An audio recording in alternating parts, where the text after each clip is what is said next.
That said, let's focus on a couple of good earnings reactions. We have Manish Gulati, the Executive Director of HEG, who joins us on the show. Hi, Manish. Good morning. Good to see you win. And, after a few quarters, you have surprised very, very positively. Your shareholders will be very pleased to see what you've delivered. But overnight, the guy who's taken center stage is Mr. Trump. So let me get that out of the way first. They have imposed 25% on imports coming into the United States. Out of your total mix, how much of it goes to the United States? I think exports are 2/3, but out of that, how much goes to the United States? Morning, Nigel. Good to speak to you. If you look at our total sales, it's just about 10-12% of our total sales. So yes, US is an important market, and yes, this is also what we are hearing last night news is all very fluid, and I'm sure it's still being negotiated like with other countries. So we will see how it proceeds in the future. But however, having said that, yes, we do treat US as an important market for us. Okay. All right. But you don't see any big disruption is what you told us last time around. But we have got the number 10 to 12% of your total produce goes to the United States. For the past quarter, what was your utilization levels? And if it was at around 85% and I compare it with 80% in the previous quarter, that would mean realizations have improved by around 7 to 8%. Would that be a fair estimate? I mean, Nigel, our capacity utilization for the last quarter was better than that. It was in excess of 90%. So that's Okay. where it is coming from. Pricing is a very slight increase because it's a basket. Some markets have some price increase, some markets do not have price increase. So as a basket, it's very marginal, I would say. But volume is a big uptick from a level of 80% in the Q4 of last year to in excess of 90% in Q1. And as we speak in July, August, September, this quarter, we hope to be around 85%.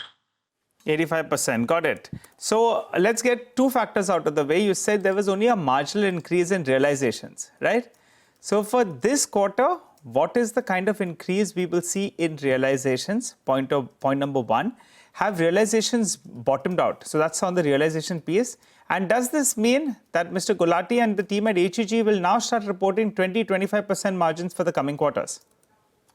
For this quarter, July, August, September, it's about going to be at the same level as Q1.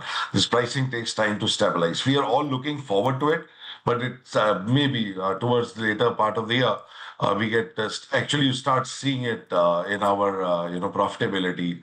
So we are looking at 10%, some price increase, but not this quarter. So as we book, as we go, so that basket, it averages over time. So it takes some lag effect to see the price increase. So then the price goes up by roughly around 10% in the second half of the year. I hope so. I hope so. That's the hope. That's what you're pushing for. And the margin picture you were going to tell me? The margin picture, you see, when you can look at our EBITDAs, like this quarter around 23%, but that of course includes some mark to market of Graftech of about 23 crores. So these margins, I believe, towards the end of the year will come in that level. So margins will continue to improve from here on. Yes, margins should, stabilize and improve. All right. So the worst of margins are in the price. Cool. If you could tell us, what about the industry inventory levels? What is it currently? How does it compare with averages?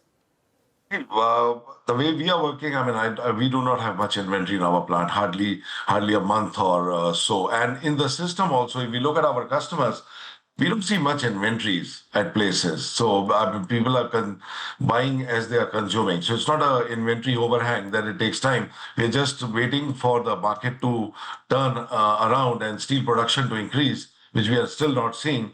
And it'll result in immediate demand for our product. Okay. The encouraging part is you're sounding confident, so you're going ahead and you're setting yourself up for better times, increasing your capacity by 15%. Yes. Give us a few details. Will that be adequate needle coke? Because in the past, we know that for players like you, the needle coke availability has been an issue. So with this expansion, do you think needle coke will be on board? And what will be the mix? You've said internal accruals as well as debt. Split of it? See, the capex is around 650 crores, and this money is going to be spent in 2.5 years. Mostly, it would be internal accruals, and we'll take some debt as we go by.